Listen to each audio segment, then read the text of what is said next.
देश में नशीले पदार्थों के कारोबार के खिलाफ केंद्र सरकार अपनी कार्रवाई को और तेज करने जा रही है।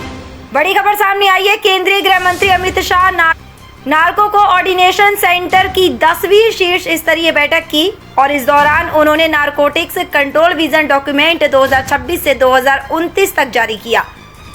इससे देश को ड्रग्स मुक्त बनाने के लिए अगले 3 वर्षों का रोड मैप तय किया गया है। जानकारी आपको बता दें, बड़ी गृह मंत्रालय और नारकोटिक्स कंट्रोल ब्यूरो की ओर से आयोजित इस बैठक का मुख्य उद्देश्य देश भर में ड्रग तस्करी और नशीले पदार्थों के दुरुपयोग के खिलाफ चल रहे अभियानों की समीक्षा करना और उन्हें मजबूत बनाना है।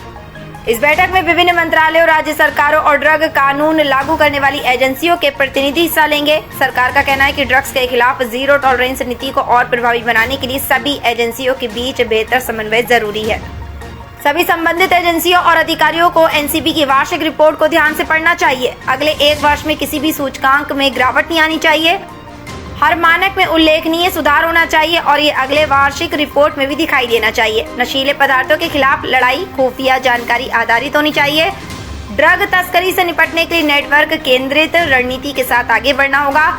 नशे के कारोबार के खिलाफ लड़ाई में कठोर और निर्दयी रवैया अपनाना जरूरी है। केवल सख्त और समन्वित कार्रवाई के जरिए ही इस चुनौती पर विजय हासिल की जा सकती है। साथ ही आपको बड़ी जानकारी ये भी दे दें कि नारकोटिक्स कंट्रोल विजन डॉक्यूमेंट 2026 से 2029 में नशीले पदार्थों की मांग कम करने, तस्करी की सप्लाई चेन तोड़ने और नशे के शिकार लोगों के पुनर्वास पर विशेष जोर दिया जाएगा। इसके साथ ही ये दस्तावेज आने वाले वर्षों में ड्रग्स के खिलाफ राष्ट्रीय रणनीति का आधार बनेगा। इनमें सिंथेटिक ड्रग्स का बढ़ता इस्तेमाल और डार्कनेट के जरिए हो रही ड्रग तस्करी प्रमुख है। विजन डॉक्यूमेंट में नई चुनौतियों से निपटने की रणनीति भी शामिल की गई है। इनमें सिंथेटिक ड्रग्स का बढ़ता इस्तेमाल और डार्क नेट के जरिए हो रही ड्रग तस्करी प्रमुख है। इसके साथ ही नशे से प्रभावित लोगों के लिए जागरूकता अभियान, इलाज की सुविधाएं और पुनर्वास सेवाओं को मजबूत करने के लिए एक व्यापक ढांचा तैयार किया गया है।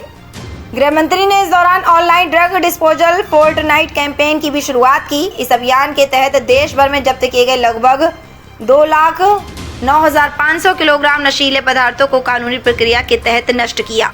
इन नशीले पदार्थों की अनुमानित कीमत करीब 6,000 करोड़ रुपए बताई गई है और सरकार का मानना है कि ये अभियान ड्रग तस्करी के नेटवर्क को कमजोर करने में अहम भूमिका निभाएगा।